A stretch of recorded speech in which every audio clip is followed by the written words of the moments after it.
Good morning, students. Today we are starting our chapter number 3, Salient Features of Constitution. In this chapter, we will read about Directive Principle of State Policy. What is Directive Principle of State Policy? Directive Principle of State Policies are guidelines or ideals that are followed by the government of a country while making law or a policy.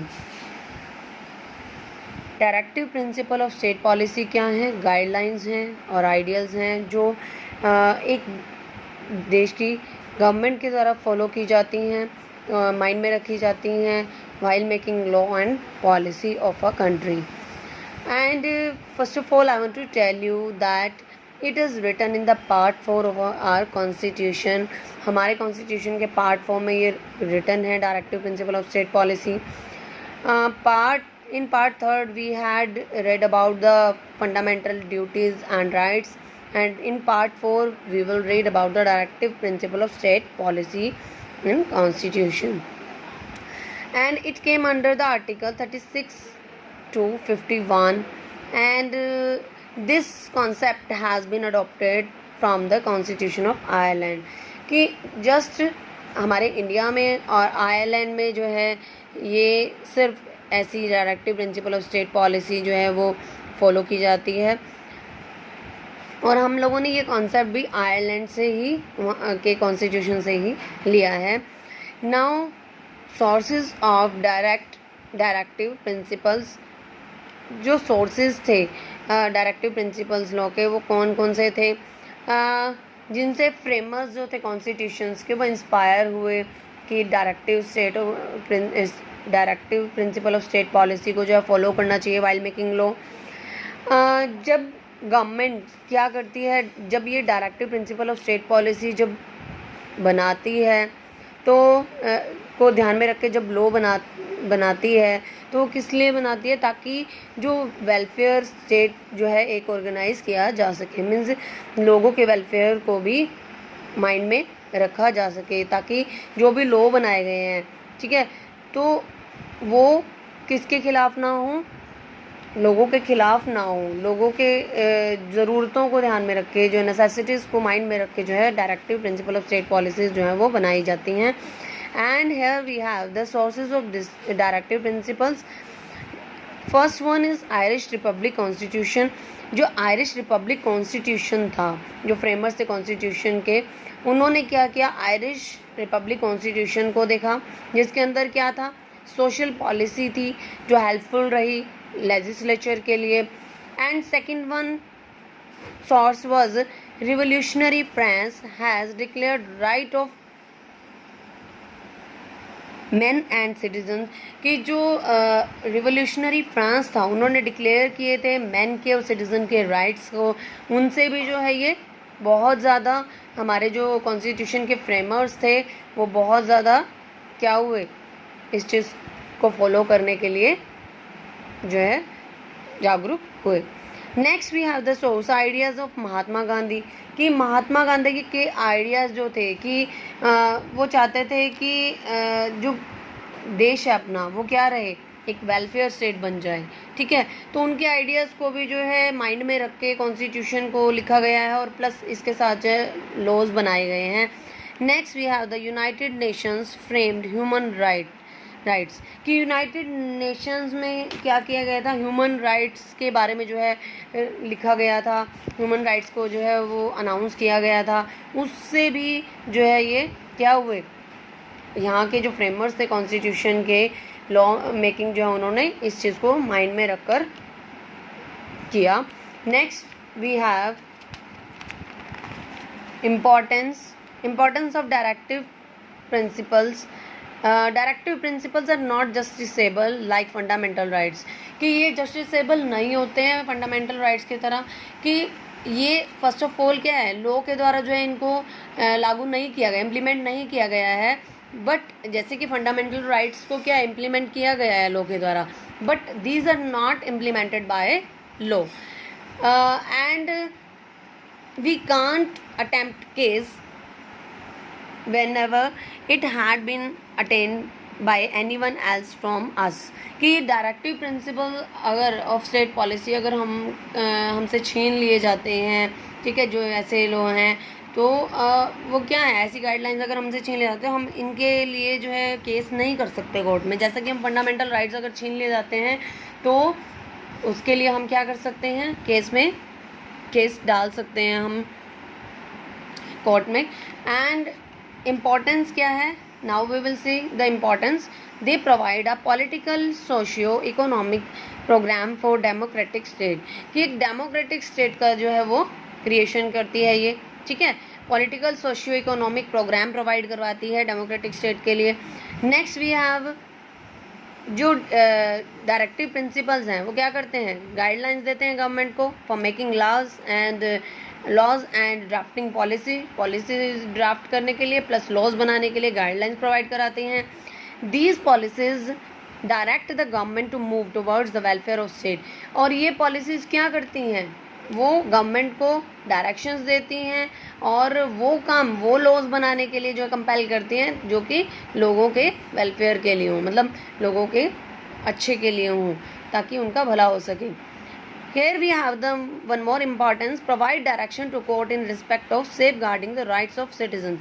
Citizens के rights को मतलब citizens के rights को safeguard करने के लिए जो है ये किसको डायरेक्शन देते हैं, जो डायरेक्टिव प्रिंसिपल्स हैं, कोर्ट को।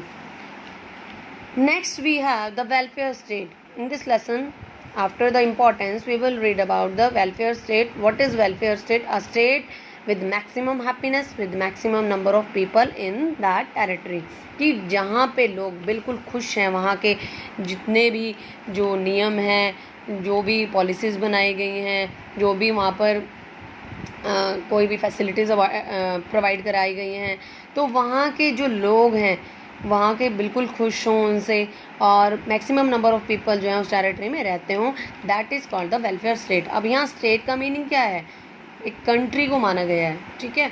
State means not a single state like wise UP है या कोई और हरियाणा है, ऐसे सिंगल स्टेट्स की बात नहीं करी गई है यहाँ पर। State means here the country like India.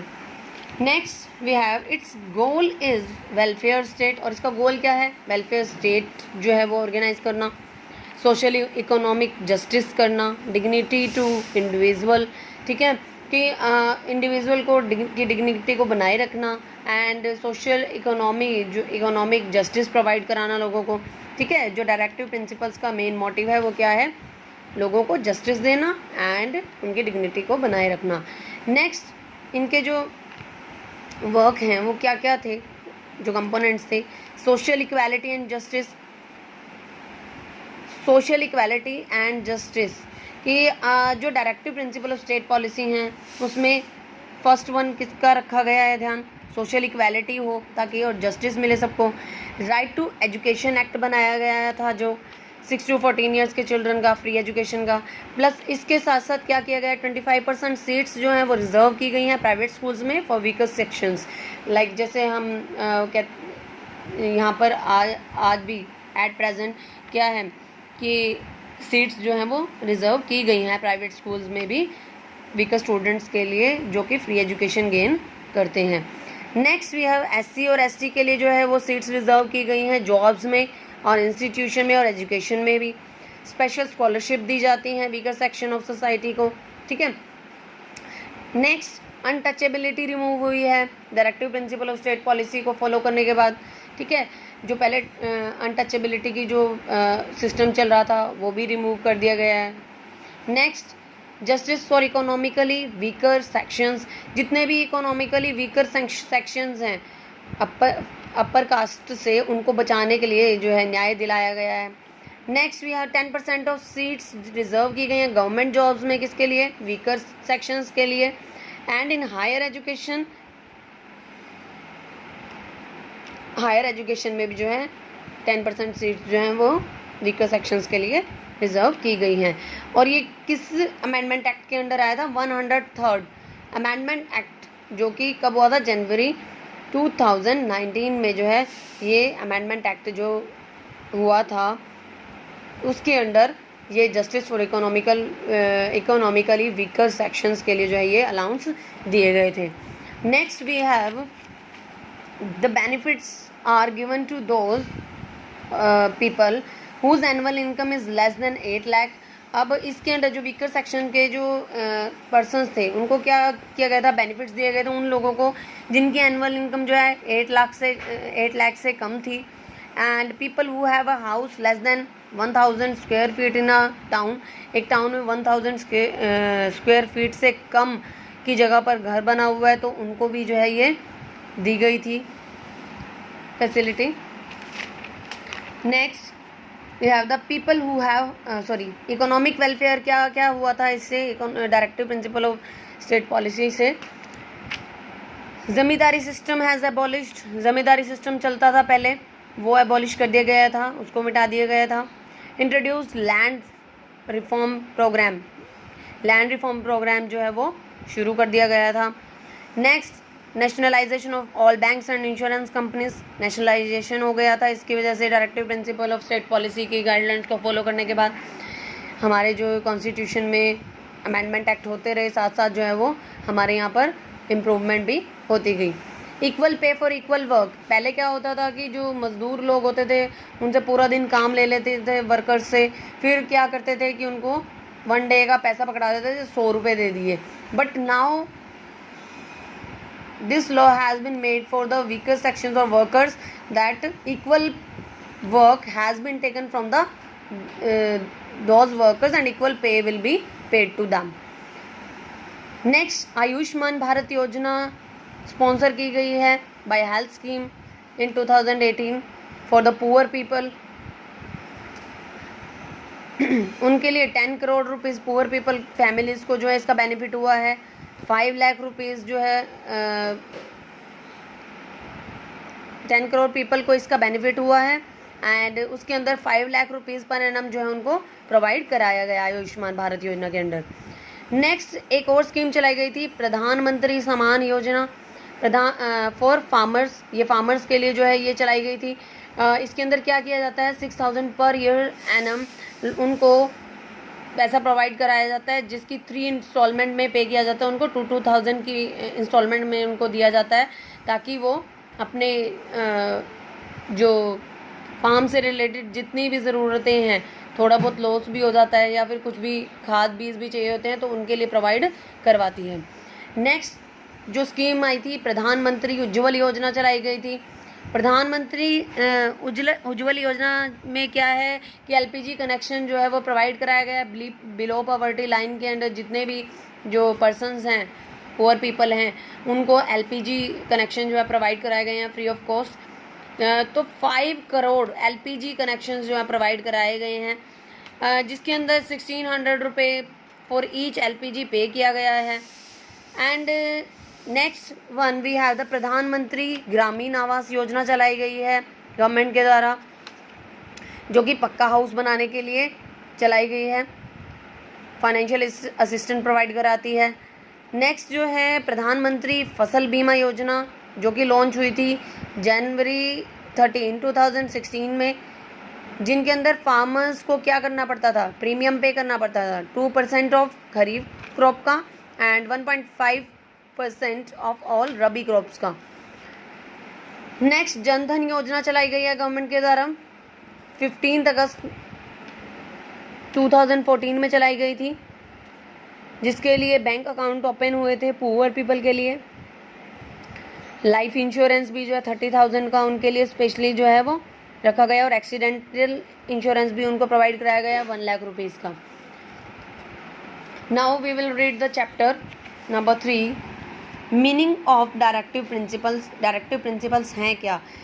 The directive principles are the guidelines to be followed by the government in governance of the country. कि डायरेक्टिव प्रिंसिपल्स क्या हैं? गाइडलाइंस हैं, एक गवर्नमेंट की तरफ फॉलो की जाती हैं, किसको चलाने के लिए? कंट्री को चलाने के लिए। Part 4 of the constitution has the directive principle of state policy under article 36 to 51। जो पार्ट 4 है कॉन्स्टिट्यूशन का उसमें directive principle of state policy जो है वो रिटर्न है जो आर्टिकल 36 टू 51 के अंडर आते हैं। The directive principles are not a substitute for laws of country, ये सब्सटीट्यूट नहीं है, मतलब लॉज की जगह पे इसको यूज़ नहीं किया जा सकता। They are called directive principles because of government has to take them into consideration while making laws, कि इनको इसलिए डायरेक्टिव प्रिंसिपल कहा जाता है क्योंकि गवर्नमेंट को क्या है, इसको ध्यान में रख के लॉज बनाने होते हैं। These principles contain lo-fi ideas, deep human thought, belief and knowledge. In principle में क्या क्या है, आइडियाज़ हैं, डीप ह्यूमन थॉट मतलब पूरी गहराई से सोचा गया है, ह्यूमन थॉट के मतलब लोगों के बारे में सोचा गया है, बिलीव्स के बारे में एंड नॉलेज को ध्यान में रखकर जो है ये शामिल किए गए हैं। These principles are not found in any other constitution of the world except those of India and Ireland, कि ये principles जो हैं कहाँ पर हैं, सिर्फ वर्ल्ड के सिर्फ इंडिया और आयरलैंड में जो है पाए जाते हैं। Next we have the sources of directive principles. At the time of drafting of constitution it framers were inspired by 5 important sources, 5 important sources जो है वह सोर्सेज से इंस्पायर हुए थे। First one we have the Constitution of the Irish Republic, which contains the principles of social policy for guidance of legislators, कि Irish Republic के constitution में क्या था, प्रिंसिपल्स ऑफ सोशल पॉलिसी थी जो कि गाइडेंस देती थी लेजिस्लेटर्स को, जिसने गाइडेंस देती थी किसके लिए, लेजिस्लेटर्स को जो है गाइडेंस देती थी। नेक्स्ट उससे जो है वो जो हमारे फ्रेमर्स थे कॉन्स्टिट्यूशन के वो बहुत ज़्यादा प्रभावित हो गए थे। Next we have the declaration of rights of man and citizen of revolutionary France, जो रिवोल्यूशनरी फ्रांस के जितने भी डिक्लेरेशन की गई थी मैन और सिटीजन्स के राइट्स के लिए, उनसे भी जो है बहुत ज़्यादा इंस्पायर हुए थे हमारे फ्रेमर्स कि यहाँ पर भी ऐसा फॉलो होना चाहिए, हमारे इंडिया में भी कॉन्स्टिट्यूशन फ्रेम करते हुए। Next we have the ideas of Mahatma Gandhi, Mahatma Gandhi के आइडियाज़ भी जो हैं उनसे भी इंस्पायर हुए हमारे framers.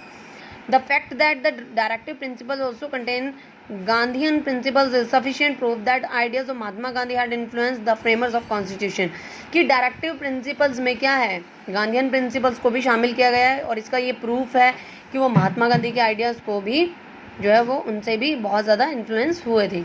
The charter of human rights framed bye United Nations के जो ह्यूमन राइट्स के डिक्लेरेशन से जो है प्रभावित हुए हमारे फ्रेमर्स।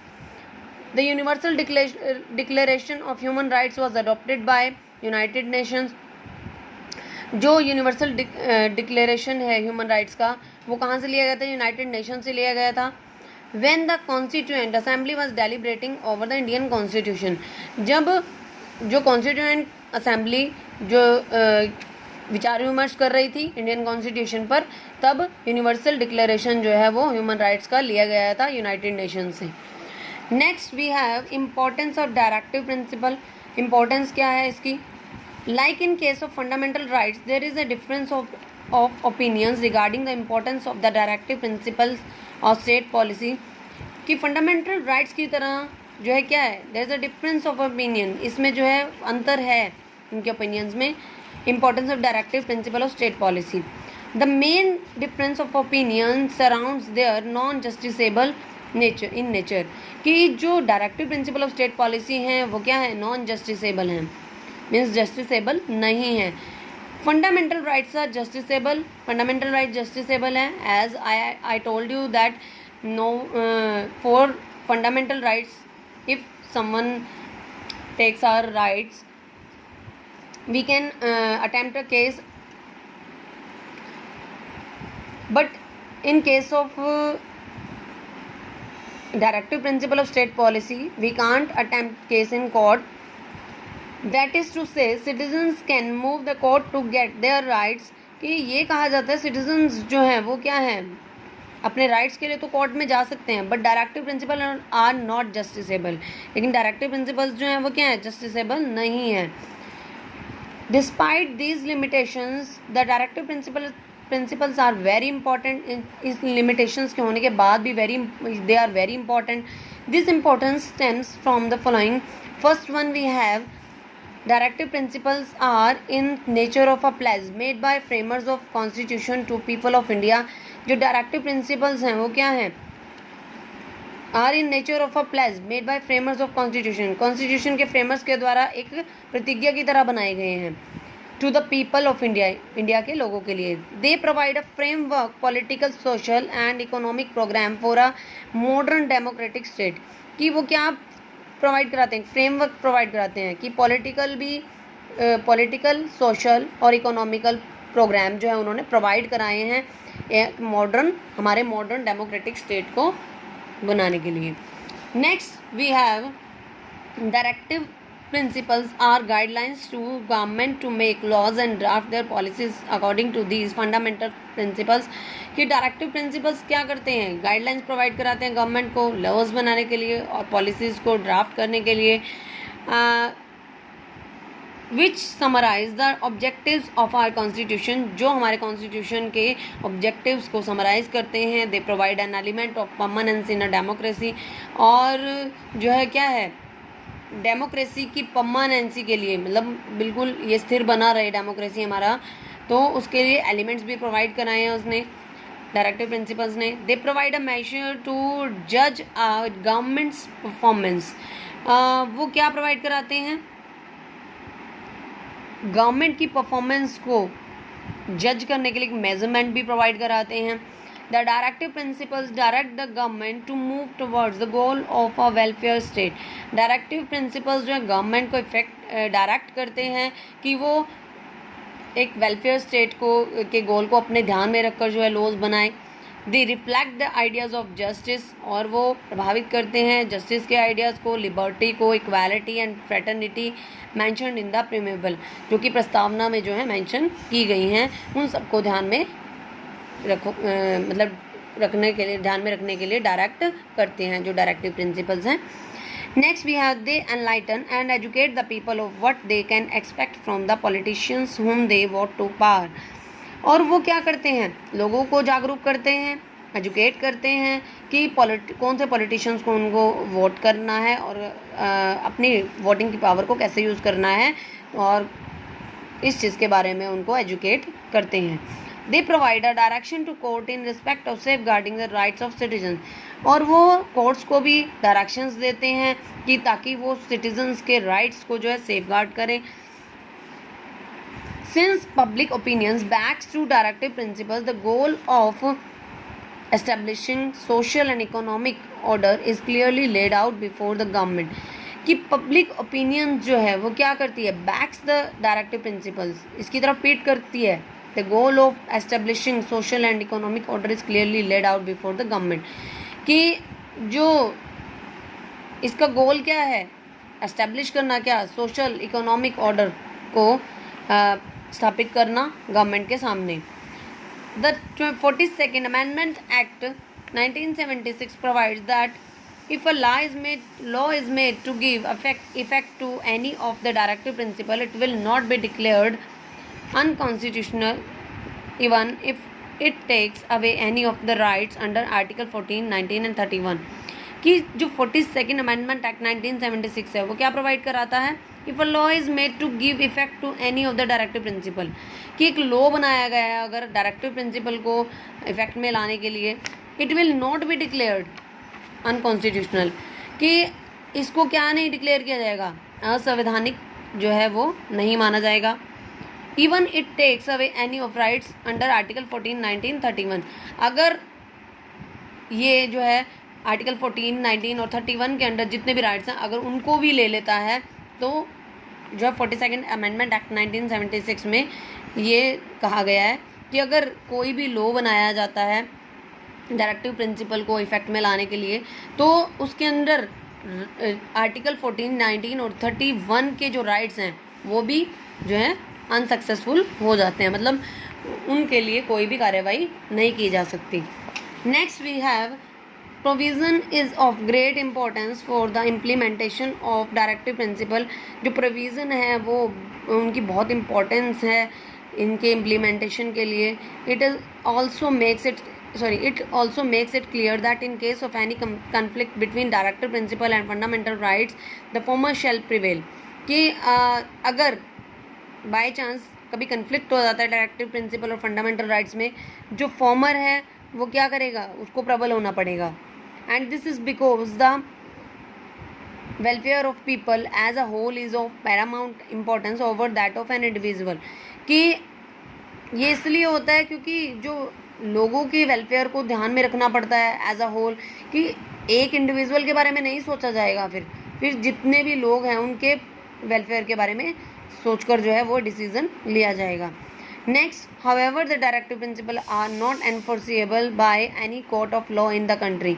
द डायरेक्टिव प्रिंसिपल्स जो हैं वो क्या नहीं होंगे, लागू नहीं हो पाएंगे bye any court of law in country, law court के किसी भी लॉ के द्वारा कंट्री में. This in effect means that the citizens can't move the court of law if the government fails to implement these directives. कि इसका meaning ये है कि जो सिटीजन्स हैं वो कोर्ट में नहीं जा सकते अगर गवर्नमेंट जो है डायरेक्टिव्स को इम्प्लीमेंट करने में फेल हो जाती है. But on moral ground both the government and the courts have to take cognizance of these directives. लेकिन क्या करना होता है, गवर्नमेंट को ध्यान में रखना होता है इन डायरेक्टिव प्रिंसिपल्स को जब भी वो पॉलिसीज बना रही है या लॉज बना रही है. Next, welfare state. A welfare state is a state which seeks to ensure the maximum happiness of maximum number of people living within its territory. कि वेलफेयर स्टेट कौन सा स्टेट है जिसके अंदर मैक्सिमम हैप्पीनेस है मैक्सिमम नंबर ऑफ पीपल के साथ, territory में रहते हैं अपनी मैक्सिमम हैप्पीनेस के साथ. The constitution of India seeks to establish India as a welfare state. कि कॉन्स्टिट्यूशन ऑफ इंडिया क्या है, वो क्या करता है, seeks to establish India as a welfare state. कि वो इंडिया को वेलफेयर स्टेट की तरह जो है वो एस्टैब्लिश करना चाहता है. Although the words welfare state are not specially mentioned in constitution, welfare state जो मेंशन नहीं किया गया कॉन्स्टिट्यूशन में. The aims and objectives of a welfare state are clearly pointed out in directive principles of state policy. कि जो welfare state है वो point out किए गए हैं directive principle of state policy में. These directives emphasize that the goal of the Indian policy is welfare state. कि जो ये डायरेक्टिव्स हैं वो क्या करते हैं, एम्फसाइज करते हैं इंडियन पॉलिसी के गोल की तरफ जो कि एक वेलफेयर स्टेट का निर्माण करे, ताकि where the state has a positive duty to ensure to its citizens. ताकि जो एक स्टेट है वो क्या करे,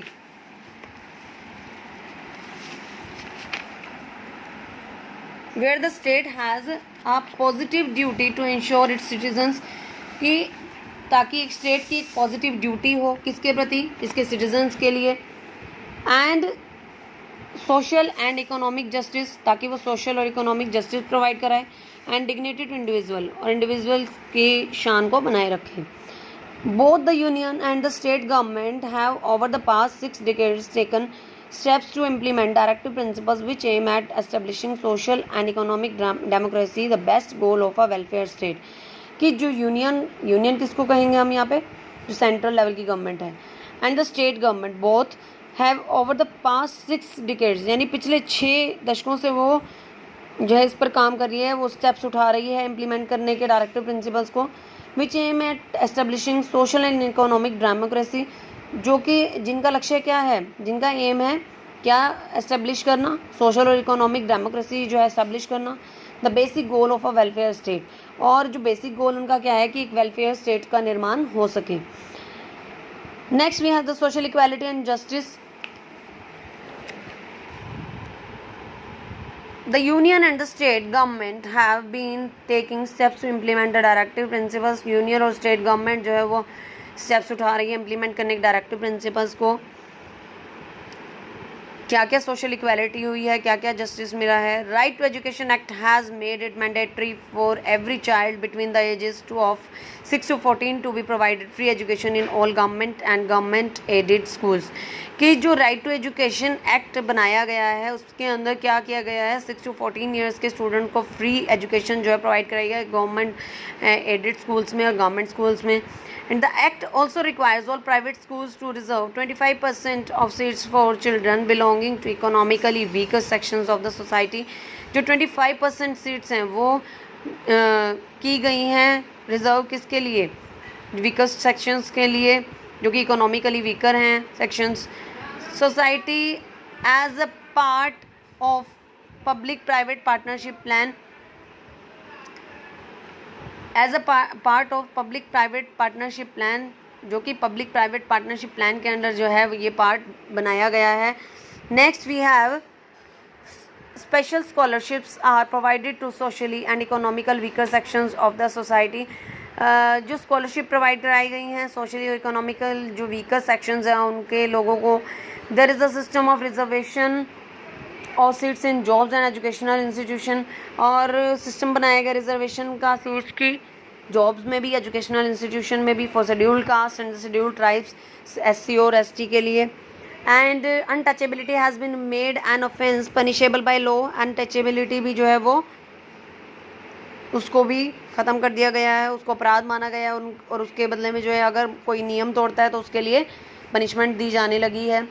इन order to provide justice to economical weaker sections from the upper caste, कि इकोनॉमिकली वीकर सेक्शंस को अपर कास्ट से जस्टिस दिलाने के लिए क्या प्रोवाइड कराया है, central government has provided 10% reservation for them in government jobs and in higher education. Government jobs में और हायर एजुकेशन में भी 10% की रिजर्वेशन जो उन्होंने प्रोवाइड कराई है गवर्नमेंट ने. This provision was introduced by the constitution 103rd amendment act in January 2019. ये जो प्रोविज़न है कब बनाया गया था, 103rd अमेंडमेंट एक्ट 2019 जो जन 2019 में जो है ये अमेंडमेंट एक्ट के अंडर जो है प्रोविज़न इंट्रोड्यूस किया गया था कॉन्स्टिट्यूशन में. The amendment aims to fulfill the commitments of the directive principles of state policy under Article 46 to promote the educational and economic interest of the weaker sections of society. कि इसका जो main motive था क्या था कि जितने भी weaker sections के लोग हैं, सोसाइटी के लोग हैं, उनके एजुकेशनल और इकोनॉमिक हित में जो है काम करना. The benefits of this act are given to, जो इसके बेनिफिट्स थे वो किसको दिए गए थे, people who have an annual income of less than 8 lakh, ऐसे लोग जिनकी इनकम जो थी एनुअल 8 लाख से कम थी. People who own less than 5 acres of farm land, और ऐसे लोग जिनकी जो है ज़मीन जो थी 5 एकड़ से कम थी. And people who have a house lesser than 1000 square feet in a town, कि टाउन में 1000 स्क्वायर फीट से कम है हाउस की जगह in a notified municipal area. And economic ये जो है सारी सर्विसेज जो हैं प्रोवाइड कराई गई हैं वीकर सेक्शंस को, और सोशल इक्वालिटी जो है की गई है डायरेक्टिव प्रिंसिपल्स का यूज़ करके, और जस्टिस दिलाया गया है वीकर सेक्शंस को. Next we have the economic welfare. Economic welfare के अंडर क्या क्या वर्किंग की गई है डायरेक्टिव प्रिंसिपल्स का यूज़ करके. The government has abolished the zamindari system and introduced the land reform program to do away with the old feudal socio-economic structure of rural India. कि government ने क्या किया है, ज़मींदारी सिस्टम जो था उसको जो है ख़त्म कर दिया है और लैंड रिफॉर्म प्रोग्राम जो है वो चलाए हैं, और रूरल इंडिया के जितने भी पहले सिस्टम थे उनको ख़त्म कर दिया है. Next we have the right to fair compensation and transparency in land acquisition, Rehabilitation and Resettlement Bill 2013 was passed by Parliament in September 2013. ये एक्ट जो है वो पास किए गए हैं. This act came into force from January 1, 2014. ये force में जब आया 1 Jan 2014 को फोर्स में आया था. Act aims to establish the law on land acquisition as well as rehabilitation and resettlement of those directly affected by the land acquisition in India. कि ये एक्ट का जो मेन मोटिव था वो क्या था कि जिन लोगों की ज़मीन छिन गई थी, और as well as the rehabilitation and the resettlement of those directly affected by the land acquisition, कि जिन लोगों की ज़मीन जो है ख़त्म हो गई थी उनकी रीसेटलमेंट करना दोबारा से. The act provides for fair compensation to those whose land is taken away, जिनकी ज़मीन जो है ले ली गई थी उनको भी जो है कंपनसेशन देना। ट्रांसपेरेंसी ख़त्म हो गई थी, transparency in process of acquisition of land to set up factories और बिल्डिंग्स, कि जिनकी ज़मीन जो है ले ली गई थी फैक्ट्रीज बनाने के लिए, बिल्डिंग्स या इंफ्रास्ट्रक्चर प्रोजेक्ट्स के लिए, and assures rehabilitation of those affected. और इस चीज़ ने निश्चित किया है क्या, दोबारा से उनकी रीसेटलमेंट को, जो जिन लोगों की लैंड लेने की वजह से उनकी लाइफ पर इफेक्ट आया था, उस चीज़ को जो है इन्होंने कंपनसेशन जो है प्रोवाइड कराया गवर्नमेंट ने इसके प्रति।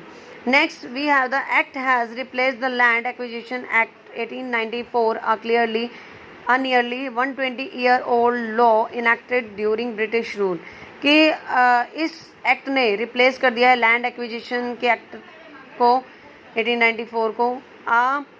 नियरली 120 ईयर ओल्ड, जो कि 120 साल पुराना है, जब ब्रिटिश रूल यहाँ पर चला करता था तब का था, तो उस रूल को जो है ख़त्म कर दिया है। नेशनलाइजेशन ऑफ बैंक्स, सारे बैंक्स का जो नेशनलाइजेशन हो गया है। इंश्योरेंस कंपनीज का भी नेशनलाइजेशन कर दिया गया है।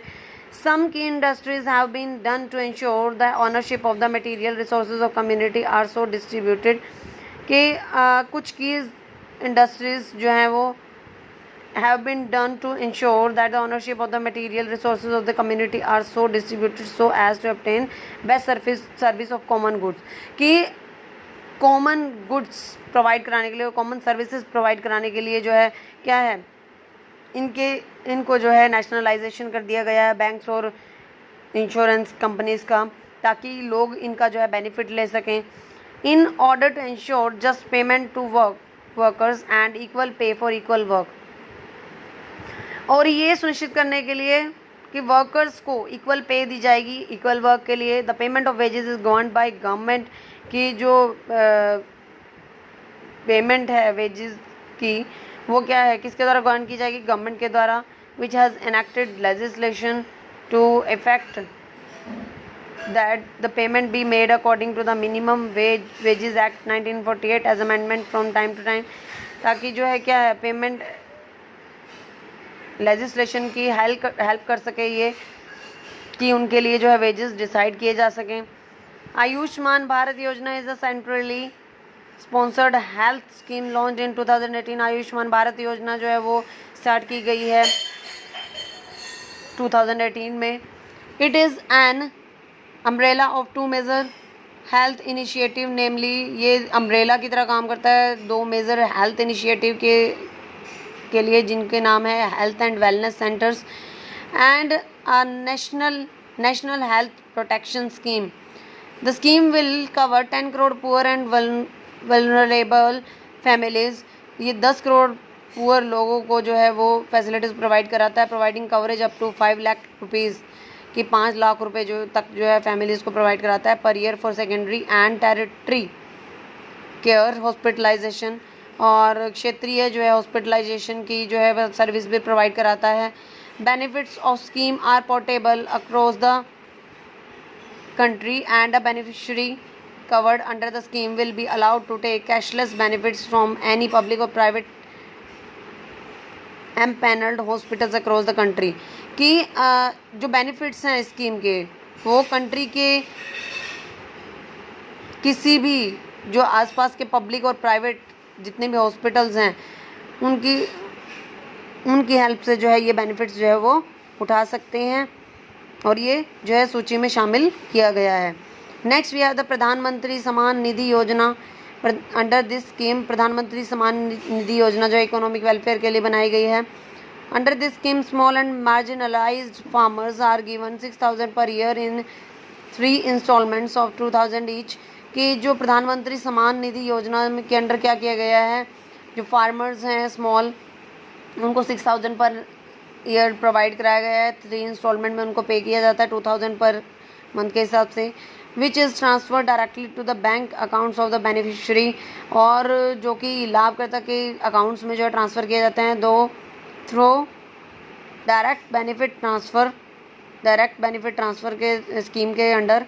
The scheme AIIMS help SMPF in procuring various inputs to ensure proper crop health and appropriate yields and thereby augment their income, ये जो स्कीम है उसका मोटिव क्या है कि फार्मर्स की हेल्प करना, ताकि वो अपनी हेल्दी क्रॉप जो है वो रख सकें और उनसे पैसा जो है ज़्यादा से ज़्यादा कमा सकें और अपनी इनकम को बढ़ा सकें। The scheme will also help protect the farmers from falling in the clutches of money landers, कि जो मनी लैंडर्स हैं उनके चंगुल में फंसने से भी बचाते हैं ये फार्मर्स को। प्रधानमंत्री उज्ज्वल योजना, under this scheme 5 crore LPG connections are to be provided to below poverty line. Below poverty line के अंडर जितने भी 5 करोड़ जो परिवार हैं उनको LPG कनेक्शन प्रोवाइड कराए गए हैं। The scheme provides financial support of 1600 for each LPG। हर एक LPG के अंडर जो है 1600 की फाइनेंशियल सपोर्ट प्रोवाइड कराती है ये scheme. Providing LPG connection to BPL household will ensure universal coverage of cooking gas in country। कि ये जो LPG कनेक्शन प्रोवाइड कराए गए हैं वो क्या करती है कि ये सुनिश्चित करती है कि पूरे एरिया में जो है कुकिंग गैस कंट्री में जो है प्रोवाइड कराई गई है। Besides this scheme will empower women, और इसके साथ साथ ये स्कीम जो है विमेन को भी शक्तिशाली बनाती है। प्रोटेक्ट देयर हेल्थ, उनकी हेल्थ को प्रोटेक्ट करने में हेल्प करती हैं। Reduce drudgery and the time spend on cooking, उनके ड्रेजरी होता है हार्ड वर्क को कम करती है जो कि वो कुकिंग में बिताती हैं। Next we have the Pradhan Mantri Gramin Awas Yojana. Under this scheme financial assistance is provided for construction of पक्का हाउस टू ऑल हाउसलेस। जो बिना घरों के लोग हैं उनके लिए पक्का हाउस बनाने के लिए जो है ये असिस्टेंस प्रोवाइड कराती है। And those household who are living in the dilapidated houses, जो कि लोग ऐसे जो पुराने घरों में रह रहे हैं।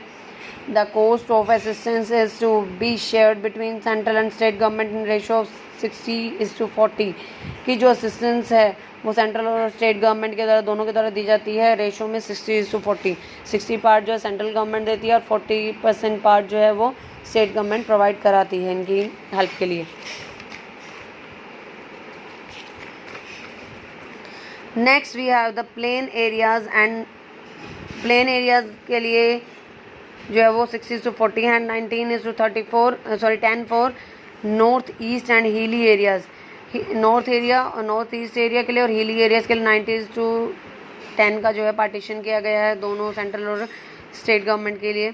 The assistance given to each beneficiary in scheme is 1,20,000, की जो असिस्टेंस दी गई है हर एक बेनिफिशियरी जो बेनिफिट प्राप्त करने वाले हैं वो कितना है 1,20,000 जो है वो प्लेन एरियाज़ में प्रोवाइड कराई गई है और 1,30,000 हिली और स्टेट डिफ़िकल्ट एरियाज़ में प्रोवाइड कराई गई है। Integrated action plan for selected tribal and backward district, जितने भी ये काम किए गए हैं सिलेक्टेड ट्राइबल में, सिलेक्टेड क्षेत्रों में और बैकवर्ड डिस्ट्रिक्ट में जो है प्रोवाइड कराए गए हैं।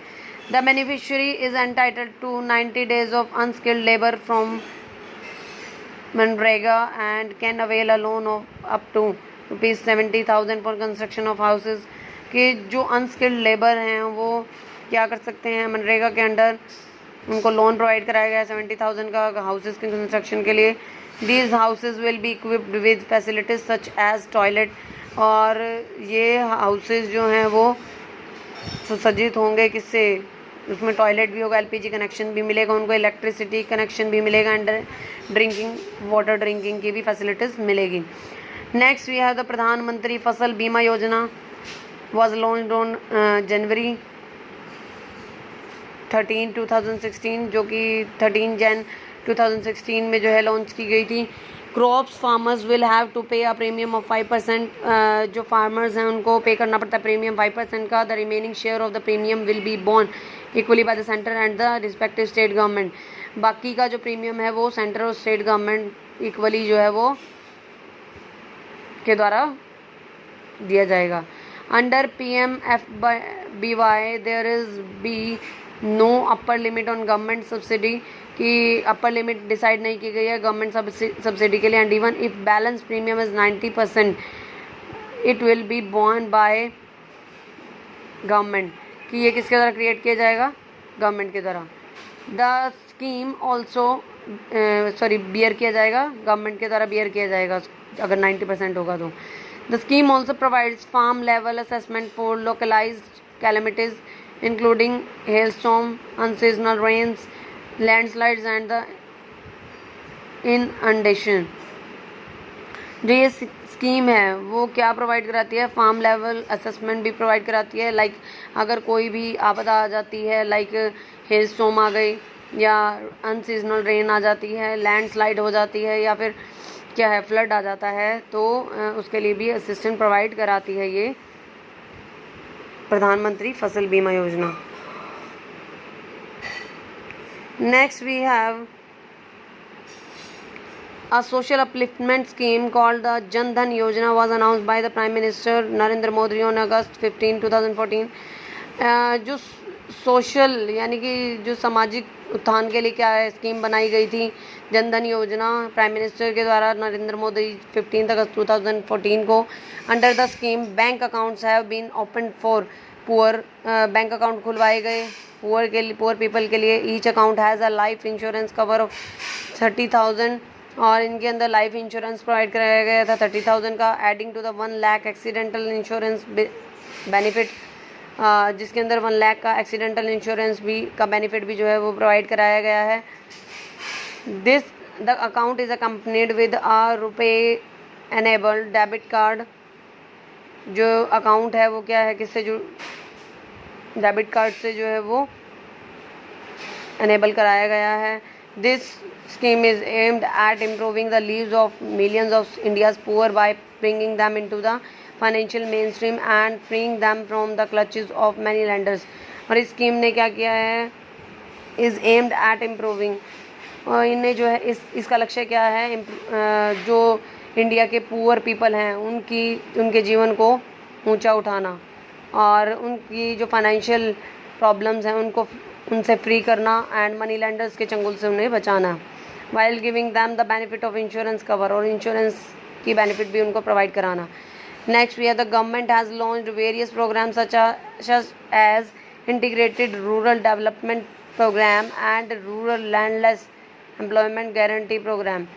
जो गवर्नमेंट ने जो है लॉन्च किए इसके साथ साथ प्रोग्राम रूरल डेवलपमेंट प्रोग्राम कि रूरल एरिया के डेवलपमेंट प्रोग्राम के लिए जो है कुछ प्रोग्राम बनाए हैं and rural landless employment guarantee program to help the poor people की हेल्प के लिए। The Mahatma Gandhi national rural employment guarantee act 2005 seeks to provide 100 days of guarantee wage employment to rural households कि जो पिछड़े घरों में रहते हैं उनको 100 days की वेजेस एम्प्लॉयमेंट के लिए प्रोवाइड कराने की गारंटी देता है ये जो national rural employment guarantee act 2005 है। Next we have the political administrative and legal matters. अब political administrative and legal matters में क्या इंप्रूवमेंट हुई है? Panchayati Raj has been established in the remotest villages to promote the idea of local self government. Panchayati Raj जो है वो establish किया गया है दूर दूर के गाँव में, क्या आइडिया, जो सेल्फ गवर्नमेंट के आइडिया को प्रमोट करने के लिए। In view of constitutional directive free legal and has been provided to those people who themselves can't engage lawyers कि कॉन्स्टिट्यूशनल डायरेक्टिव्स के विचारों को देखते हुए क्या है फ्री लीगल एड प्रोवाइड कराई गई हैं उन लोगों को जो अपने लिए लॉयर जो है वो हायर नहीं कर सकते हैं। This has been done to ensure equal justice to all, ताकि जो है ये मतलब ये सुनिश्चित करने के लिए किया गया है ये काम कि सबको जस्टिस जो है इक्वल मिल सके। In order to check the misuse of power, और पावर के मिस यूज़ को चेक करने के लिए भी जो है डायरेक्टिव प्रिंसिपल्स का यूज़ किया गया है। There is now a complete separation of the judiciary from the executive कि अब जुडिशरी सेक्शन को अलग रखा गया एग्जीक्यूटिव डिपार्टमेंट से। Next we have the foreign policy. In order to promote international peace and security, India is opposed to colonialism and racialism and has helped many countries to win their freedom। International peace को जो है promote करने के लिए and India की security को बनाए रखने के लिए is opposed to colonialism and racialism and has helped many countries to win their freedom कि डायरेक्टिव प्रिंसिपल ने क्या किया है, इंटरनेशनल पीस को बढ़ावा दिया है, इंडिया की सिक्योरिटी को बढ़ावा दिया है एंड विरोध किया है किसका, कॉलोनियलिज्म होता है कि किसी दूसरे देश पे या किसी दूसरे एक व्यक्ति के दूसरे व्यक्ति पे कंट्रोल करना, ठीक है। तो उसको जो है का जो है विरोध किया है। रेशियलिज्म, जातिवाद का भी विरोध किया है। And has help many countries to win their freedom, और बहुत सारी कंट्रीज़ की हेल्प की है फ्रीडम गेन करने में। India supported the cause of south Africa against apartheid, जो इंडिया ने क्या किया है, सपोर्ट किया है the cause of south Africa against apartheid, जो रंग भेद की नीति थी साउथ अफ्रीका में कि वहाँ पर जो है काले रंग के लोग ज़्यादा, ब्लैक पर्सन ज़्यादा रहते हैं, तो उस चीज़ के कारण को जो है वो उसके खिलाफ जाने को जो है सपोर्ट किया इंडिया ने। India is law abiding, India जो है वो क्या है, वो उसके अंदर स्थायी कानून बनाए गए हैं। इट रिस्पेक्ट्स इंटरनेशनल लॉ, और ये इंटरनेशनल लॉज की भी रिस्पेक्ट करता है। It has stood for settlement of international issues by mutual understanding, और ये जो है इंटरनेशनल जितने भी कोई डिस्प्यूट्स हैं, कोई इश्यूज़ हैं, तो उसमें म्यूचुअल अंडरस्टैंडिंग बनाए रखने के लिए खड़ा रहता है इंडिया हमारा। India holds the policy of complete disarmament and has been firmly against all the attempts of some powerful countries for partial disarmament, कि इंडिया जो है वो holds the policy of complete डिसआर्मामेंट। डिसआर्मामेंट होता है मिलिट्री और वेपन्स को मतलब विड्रॉ कर लेना, कि ऐसी पॉलिसी को जो है पकड़े हुए है जिसके अंदर क्या किया है उसने, जो लड़ाई झगड़ा है उसका विरोध किया है, कि उन्होंने मिलिट्री फोर्सेस को और वेपन्स को जो है वो विड्रॉ किया हुआ है against all the attempts of some powerful countries for partial disarmament, कि ऐसी कंट्रीज़ जो कि पावरफुल हैं उनके खिलाफ फॉर द पार्शियल डिसआर्मामेंट, कि आधा जो है विड्रॉ किया है, आधा इन्होंने अपना के रखा है, ठीक है। Okay, your chapter has completed today. Thank you so much.